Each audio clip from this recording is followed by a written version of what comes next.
Office break టైంలో అలా బయటకు వచ్చాను. అదుగదుగో ఆ కనిపించే దాంట్లో 12వ ఫ్లోరే మా ఆఫీసు. ఆఫీస్ అయిపోయాక ఇంటికెళ్తూ ఆఫీస్లో నా డెస్క్ దగ్గర పెట్టుకోవడానికి కొన్ని బొమ్మలు కావాలని చెప్పి ఒక మంచి గిఫ్ట్ షాప్ దగ్గర ఆగాను. బ్రూస్లీ, పోస్టర్, రెయిన్ వీళ్ళ ఫోటోస్ పెట్టడానికి ఒక ఫోటో ఫ్రేమ్ అండ్ ఒక ఈగల్ కొన్నాను. Why do I like eagle అంటే there is a specific point on it. అదేంటంటే మన లైఫ్ లో మనకి చాలా కష్టాలు, సమస్యలు ఉంటాయి. వాటిని మించి మనం పైకి వెళ్ళలేక వాటి వల్ల మనం సఫర్ అవుతూనే ఉంటాము. కుండపోత వర్షం పడుతూ పక్షులన్నీ ఇబ్బంది పడుతుంటే ఒక్క ఈగల్ మాత్రమే క్లౌడ్స్ కంటే అబోవ్ ఫ్లై చేసి ఆ వర్షం నుంచి తప్పించుకుంటది. So that is a mindset of eagle. మనం కూడా మన లైఫ్ లో ఉండే ప్రాబ్లమ్స్ అన్నిటిని కింద నుంచి కాకుండా we have to look from the drone view. తర్వాత ఇంటికి వెళ్తుంటే ఇలా అన్కాన్షియస్ స్టేజ్ లో కొంతమంది ముందుగా పడిపోయి ఉన్నారు. వీళ్ళ మీద నాకు ఎలాంటి జడ్జిమెంట్ ఉండదు. ఇన్ఫాక్ట్ ఒక సాఫ్ట్ కార్నరే ఉంటది. ఎందుకంటే they didn't bond like this. వాళ్ళ సిచ్యువేషన్స్ వాళ్ళని అలా తయారు చేసాయి. దీనికి ఎలాంటి సొల్యూషన్ లేదా అంటే ఎస్ ఉంది. అదేంటంటే జల్సా సినిమా చూడండి. అందులో మీకు చాలా క్లియర్ గా కనిపిస్తుంది. పవన్ కళ్యాణ్ తన కుటుంబాన్ని అంతా కోల్పోయి అసలు మనిషి పల్లనని కష్టాలన్నీ పడుంటాడు.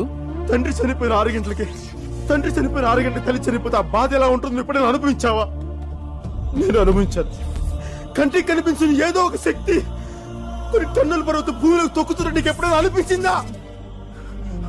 వయసులో ఉండగానే బాధతో భుజాలు కుంగిపోవటం ఎప్పుడైనా అనిపించావా? నువ్వు ఎప్పుడైనా అనుభవించావా? ఆ స్టేజ్ లో పవన్ కళ్యాణ్ తను ఎవ్వరు లేని అనాథ అయిపోయి ఒక హెల్ప్లెస్ సిచ్యువేషన్ లోకి వెళ్ళిపోతాడు. కానీ ఆ సమస్యలతోటి ఆ జీవితాన్ని అక్కడే ఆపేయకుండా అక్కడి నుంచి కంబ్యాక్ చేసి కాలేజీలో జాయిన్ అవుతాడు. చాలా బాగా చదువుతాడు. ఆ స్టేజ్ లో మాత్రం మనం ఒక extremely humorous and funny Pawan Kalyan చూస్తాము. మీకు సగం మాకు సగం. ఓకే, 2 ప్యాకెట్లు ఉన్నప్పుడు ఒక ప్యాకెట్ నువ్వు తీసుకుని ఒక ప్యాకెట్ నాకు ఇవ్వచ్చుగా బాబు. అయ్యో రామా, నాకు ఐడియా తక్కువ లేదండి. What an intelligent boy, so sweet. అసలు ఇలాంటి ఐడియాలు ఎలా వస్తాయండి మీకు?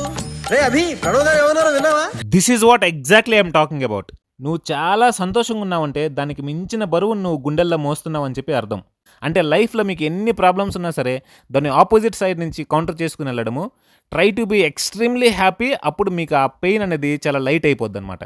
ఓయ్ నిన్నే గుర్తుపెట్టుకో, పెయిన్లో నుంచే హ్యూమర్ పుడుతుంది. అది చాలా బాగుంటుంది. Try this, it will work.